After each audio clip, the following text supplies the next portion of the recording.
Live from Big 12 Media Days, Joey Maguire was very clear. College players need contracts. Kalani Sitake had a different approach. This is a very special Big 12 squad.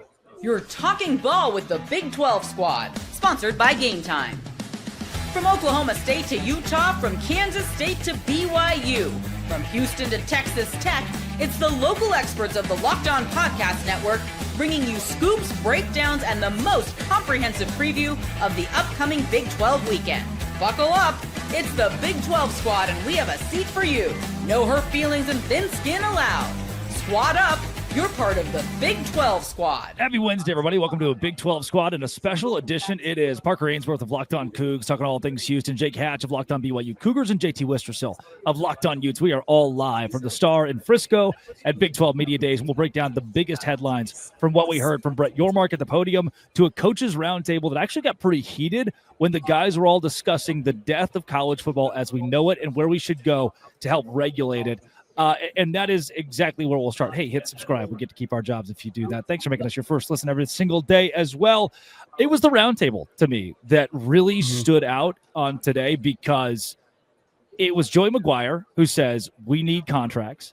And then it was Kalani Sitake who immediately after said we need amateurism. He wanted to defend amateurism in college athletics as Maguire was talking about further building these borders around how you operate as employees of your university when you're an athlete.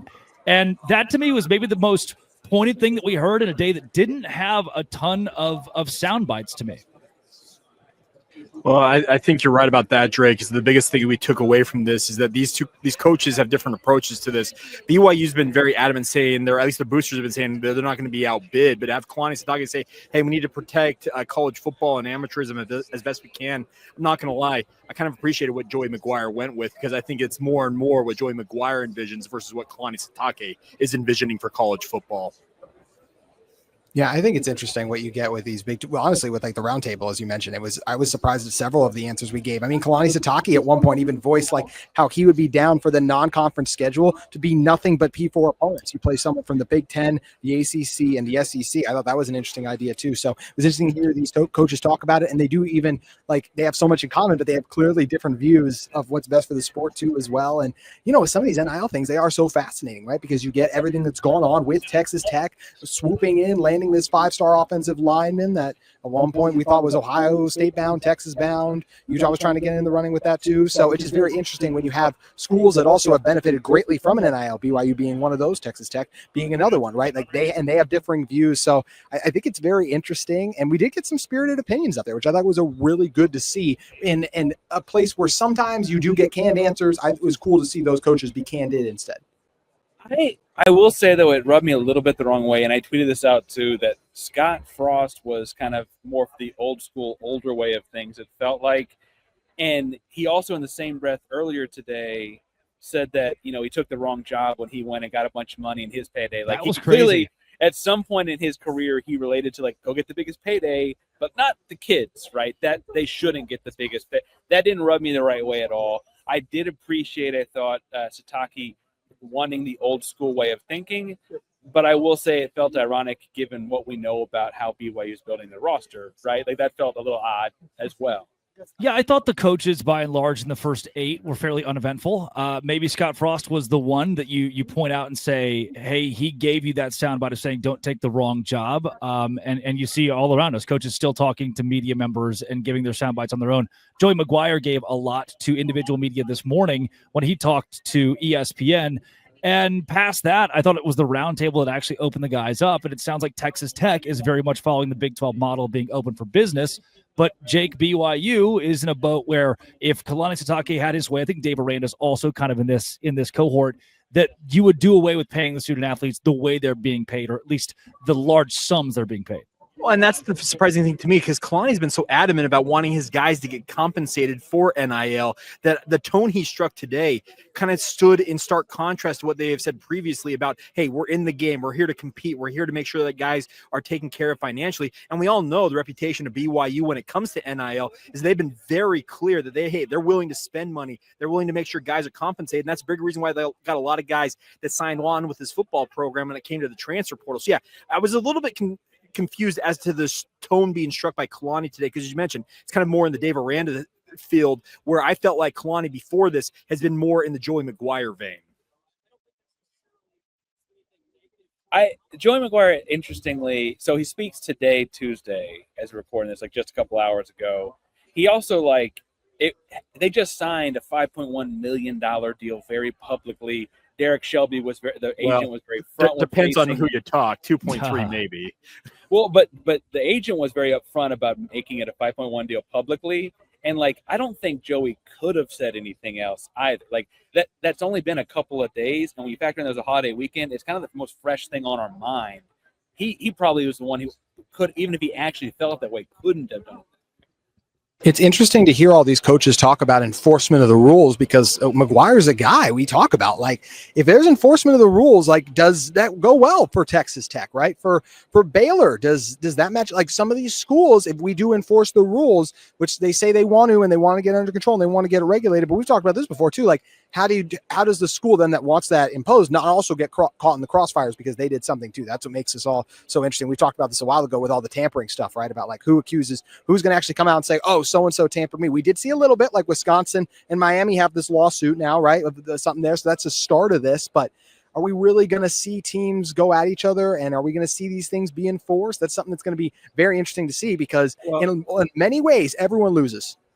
Yeah, and they just had a thing with Venmo talking about the new way they're paying players. And Barry Trammell, obviously the Big 12 legend that he is, asked the question to Brett Yormark point blank. Brett, how do you guys stay out of court in terms of the enforcement of this new NIL guardrails? And Brett, to his credit, tried to answer best he can, but at best it came off as, yeah, we don't really know. We'll find out, because this is going to get tied up in court. NIL is going to get challenged in the legal system, and we may very well go back to what it was previously, even though we've just gone through this entire House settlement and having this college sports commission and the like set up.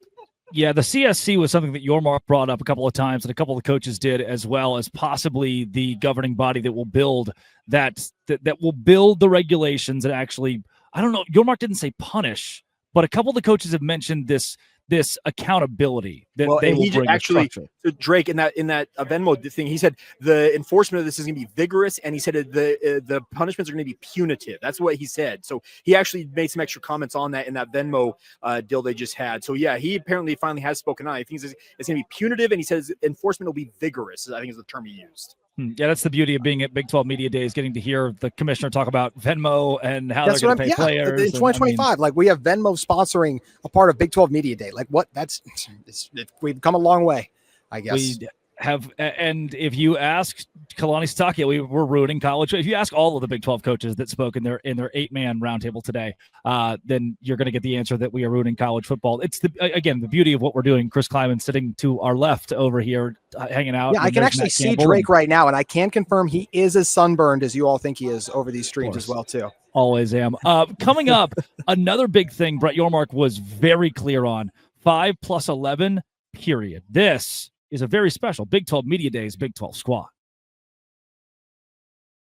Today's show is brought to you by FanDuel. Why is it brought to you by FanDuel? Because this just, whenever you want to get in on the action, FanDuel is right there for you, even in the summer months. So I'm a big baseball guy. I love the Texas Rangers. Even when they're not very good, I can go bet on the money line of the Texas Rangers when they're playing, specifically Parker's Houston Astros. And I can get money from FanDuel. You're already following the action, so why not make it a little more thrilling with FanDuel? I've been using it to track my favorite matchups as well. It keeps fresh daily promotions on ways to keep me in on the action. If you're new to FanDuel, new customers can bet $5, just $5, and get $150 in bonus bets if your first bet wins. Open the FanDuel app today or visit FanDuel.com to get started. Make yourself a same-game parlay and watch a bet ride into the 9th inning with FanDuel. $5 to get $150 if that bet hits. FanDuel.com to get started. Do it with FanDuel and do it today. JT, I know you pointed this out pretty quickly. Brett Yormark stood on business. He said, we are open for business, and we are only open for the 5 + 11 format. Now, for those who are wondering what that exactly means, there have been proposals that the SEC could get 3 or 4 automatic qualifiers. The Big Ten could get 3 or 4 automatic qualifiers in a 16-team college football playoff. Many of the coaches agreed 16 is a pretty good format. But Brett Yormark said, we won't do that. We won't go the NFL route. We want the games themselves, the results themselves, to speak for themselves. And I thought it was even more interesting, and a lot of other commissioners are going to disagree with that. I thought it was even more interesting that he said, we need to change the metrics. We are auditing how we choose the college football playoff teams. That's a very pointed statement. JT, will go to you. Very pointed statement from the commissioner. Yeah, I've said before, I just think the notion of auto bids, like we're just going to give the SEC 4 spots. We're just going to give the Big Ten 4 spots. Like, I just think it's lunacy. I mean, you have to earn it. Like when these teams, and we just saw once again, what do we see ASU do? Nearly beat Texas. And that was one thing all these coaches were clearly talking about too. And it's like I referenced last segment too, with Kalani Sitake being down to play more of these Power 4 teams. These guys want to play like they want to play the best because they want to say, hey, you guys keep saying you're the best hypothetically, but let's actually settle on the field. So I've long said that auto bids would just be absolutely ridiculous and terrible for this sport. And I'm glad that the coaches agree that, hey, 5-11 model is the way to go, because that way you're getting your conference championship in always has to matter. I never want to completely cut the little guy out. And in this instance, that's the group of 5. So I do think they deserve a spot. That Cinderella story needs to be protected. So yeah, I think that Locked On Utah, but I do think that yes, it just Utah, benefits overall college football. Yeah, benefits college football in full. I understand that, and I actually generally agree with it. I do think, though, that one of the reasons Brett Yormark was so adamant about the 5+11 model is because it's going to be unpopular, because people are going to look at what just happened in the 12-team playoff and look at like, hey, your Big 12 got just the 1 team in, and if we open up to 16, who's to say that those new 4 spots don't go to 2 Big 10 and 2 SEC schools? Guarantee yourself a second, guarantee, and like prove it that way, slow play this thing. That's going to be some people's take here. I think in the big picture, the macro, I actually agree the 5+11 opens it up to where you could have more than 2 Big 12 teams if we understood the sport a little bit better, maybe. But I will say also, like, I'm not a fool. I understand the biases here, and the 5+11 could very quickly turn into that 11 being 5 Big 10 and 6 SEC if we're not careful and don't make sure we put some sort of understanding about how we select. Well, aren't we looking at it as Brett Yormark's trying to play with a losing hand here, and he's trying to put on a good face and a brave face here, making sure that the Big 12's position is very clear. But I think he realizes that he's up against some pretty strong opposition in terms of what he hopes that the Big 12 can do with the 5+11 model. He mentioned the fact that he believes the Big 12 is going to be the deepest conference this season. He fully expects he'll have at least 2 teams in the college football playoff. I hope he's right. I really hope he's right, but it feels like he's trying to put on a brave face while playing with a losing hand. See, I don't know. And he's right behind you right now, by the way. It's literally right behind you. Just say out of commission. If you are Brett Yormark, I think if the cards are in the hand of the SEC and the Big Ten, and you understand that they can strong arm pretty much whoever they want to, then you play ball if you really feel like they can strong arm you into oblivion.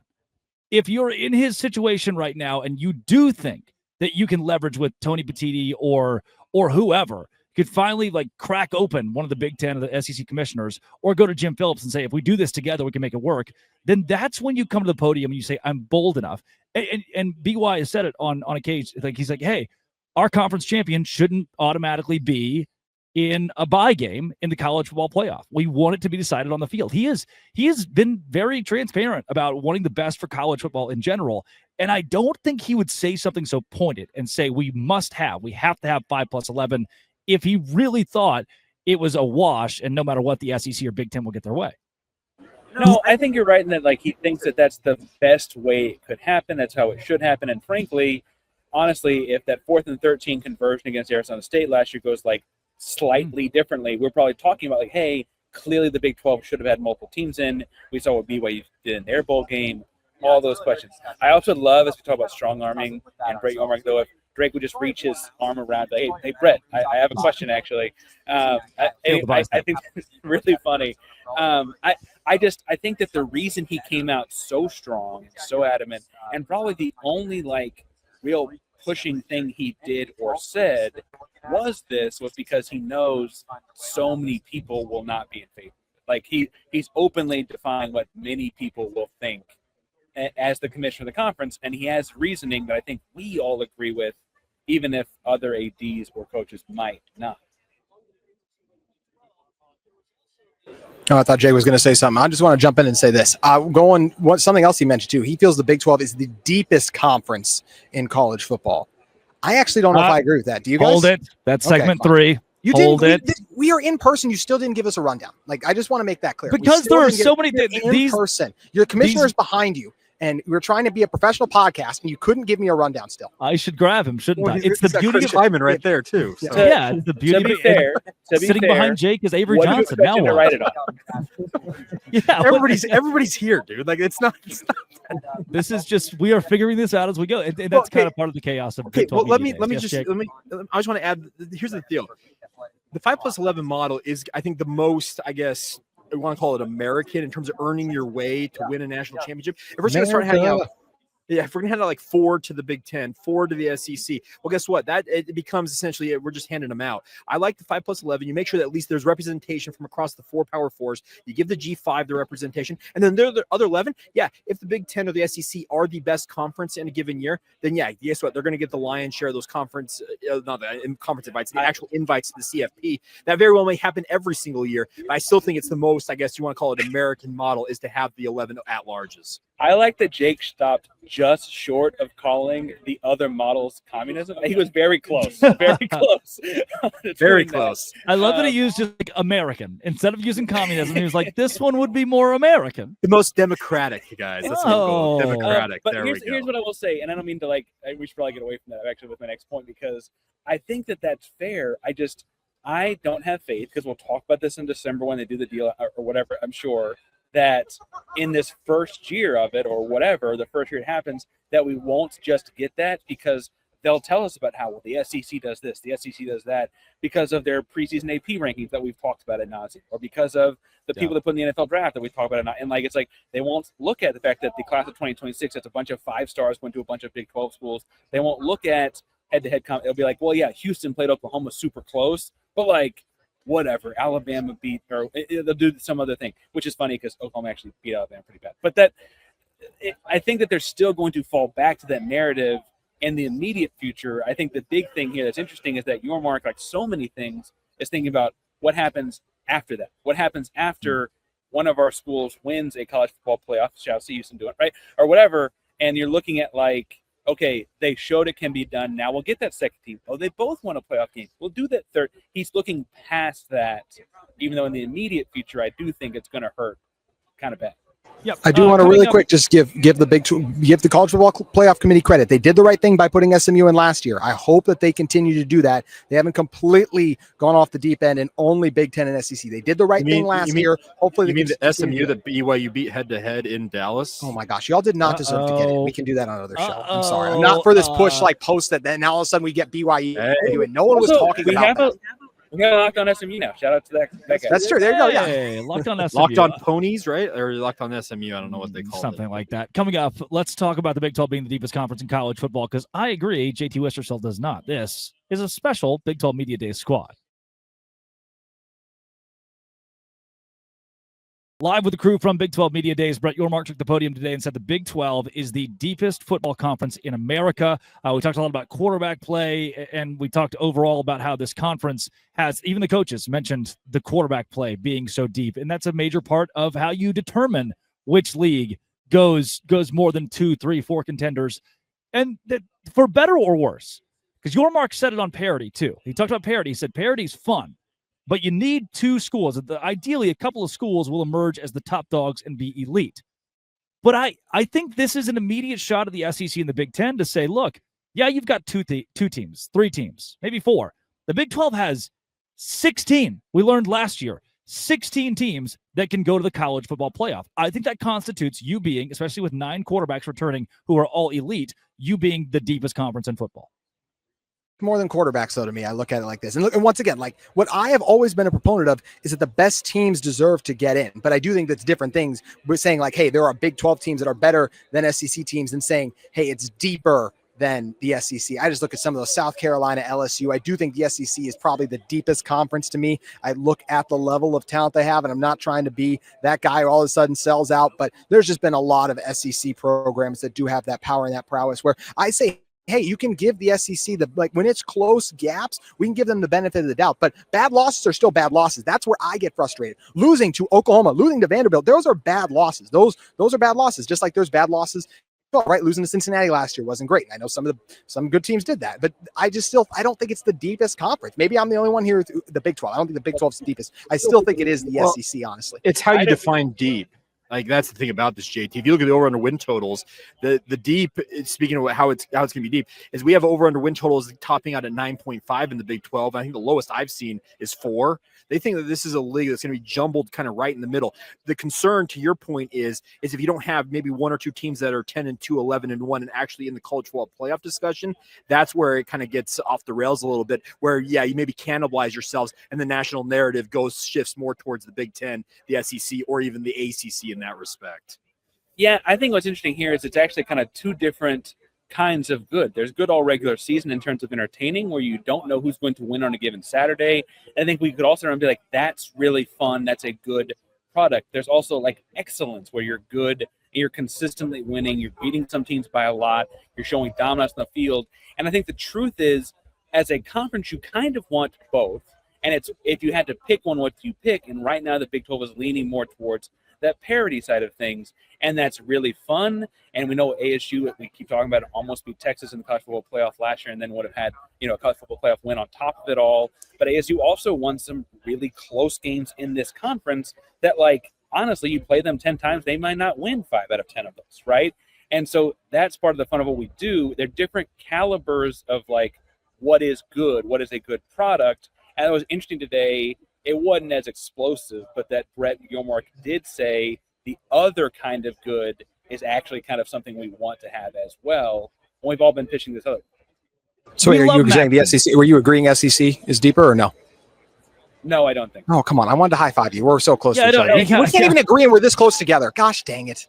I will say, though, you should really go top of the SEC once Utah leaves this conference and goes, because that may be one of your future destinations, right? Y'all talk about that all the time. And Utah, is that It's Big Ten, though. Let's be honest. It's always the Big Ten. There's a piece of this that I will back up, JT. Look at the MAC, and we love Tuesday night action because Miami of Ohio could beat Toledo any given week. Okay. Right? To be fair, we love Tuesday night action because of FanDuel more than anything. Yeah, yes, that's where I utilize FanDuel the most. But they're deep. They have 8 teams that could probably win the MAC any given year. It's a matter of having those teams be a brand that can stand out in college football. Arizona State is not getting coverage on ESPN. Sam Leavitt is. Sam Leavitt's one of the best quarterbacks to play. But Arizona State as a program is just not going to sell, at least not right now. BYU sells. Texas Tech sells. Even Kansas State or Oklahoma State. I think Houston can climb into that category. Utah very obviously is. But if you have a deep conference and that depth is some of your weaker brands, that's where things get really tough. Like the better, if for the next few years NC State dominates the ACC, that's the worst news possible for the ACC. It's only going to hurt them more. They need their brands to win. So the MAC is deep. The Big 12 needs to be the deepest conference in college football, but it needs to matter because the brands are the better brands are deepest. Well, and that's to your point, Drake. You need the BYUs, the Texas Techs. You need your biggest brands to also succeed because there's a double whammy there: winning and obviously name brand recognition. That's what the Big 12 has been lacking. It feels like since they've expanded to the 16-team format, now they need the power brands to finally emerge and start winning their share. I don't mean to always be the guy that jumps to basketball, but we do talk about like NBA coverage and TV numbers being down, but they've had a different champion 8 years in a row. But TV numbers are super high up when it was like the Warriors every year. It was the Spurs so often. It was the Jordan Bulls in the 90s. They won 6 and 8 years. The numbers were through the roof. The numbers are down now that a different team is winning every year. I think Yormark is pointing out that while we're somewhat professionalizing college sports, it might actually be better to kind of have that option where, like, hey, some dynasty that's like the bad guy, the Death Star, would be great to have. People love Drake, greatness. did you just let Brett Yormark get away? I mean, come on, man. He was right there away, within arm's reach.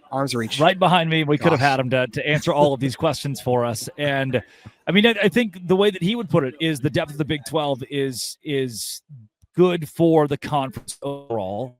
Parity, as he already mentioned, isn't the best thing, and you need to find your good teams, your elite teams.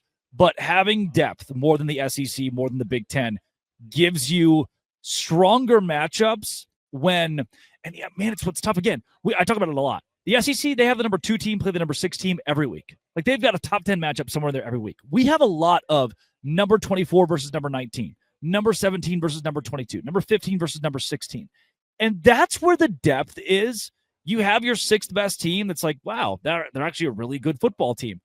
But again, looking back at last season, if that team is Colorado is probably fourth or fifth in the Big 12, right? Kansas State is somewhere sitting in that same spot. Are you talking about the brand thing? Is that what you're talking about right now?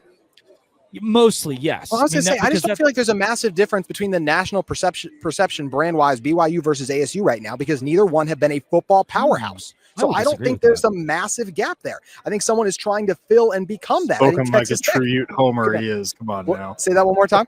Spoken like a true Ute homer that you are. No, BYU's not named brand. I have never. BYU is a big brand in Provo, and it's still a brand that has. BYU is probably the biggest brand in the Big 12, but I do not think it is much more than an ASU. There you go. Yeah, biggest brand in the Big 12. Clip that. Probably. Right I mean, I think they are. I do. But I don't think it's that big of a difference between them and ASU, because I don't. If you ask anyone like from SEC country about either of those teams, they're gonna be like. In fact, they probably would lean more recently to ASU, just since they won most recently. Even if BYU was number 2 last year, you ain't first, you're last, like Ricky Bobby said. That's true. He did say that. Thank you for bringing a Talladega Nights quote to it. We can't do righteous Gemstone's a good one too. I couldn't get Gemstone's quotes would also work. Overall, spectacular day at Big 12 Media Days for the entire Big 12 Locked On Big 12 family. Yes, JT. Can I throw one more thing in, just because I haven't angered everyone enough yet? Would y'all agree with what Kalani Sitake said? I actually think I would be in favor of it, to play only P4 teams. He talked about you play SEC one non-conference game, Big 10 one non-conference game, then ACC. I go back and forth because I don't like cutting out the little guys, but at the same time, I don't love tuning in on Saturday knowing that Utah is going to bludgeon whoever they're playing in that game. It can serve a benefit to red shirts, I guess, and especially when you're opening your stadium. I know you want a guaranteed win, so you're going to schedule the Citadel as much as you can, but I don't hate that idea. I think I would be down for that, and then you just got to figure out another way. Maybe it's a spring game where you play that team. I don't know. What do you think? I'll close this out with an objective opinion. Objective opinion. This is good.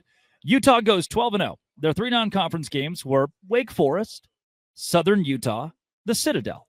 Utah goes 9-3. Their 3 non-conference games were Ohio State, LSU, and Clemson. One of those teams gets in the college football playoff. One does not. Strength of schedule doesn't matter in our sport the way that we think it does. And until that changes, keep whoever you want on your schedule. Make it as easy as possible, because it's just about wins. Unbelievable day at Big 12 Media Days. Wrong. JT Worcestershill, Parker Ainsworth, Jake Hatch talking all things Utes, Cougars of BYU, Cougars of Houston, and Cougars of BYU. This has been and always will be a very special Big 12 Media Days Locked On. Thanks for making our shows your first listen every single day. Dose Grande Squad.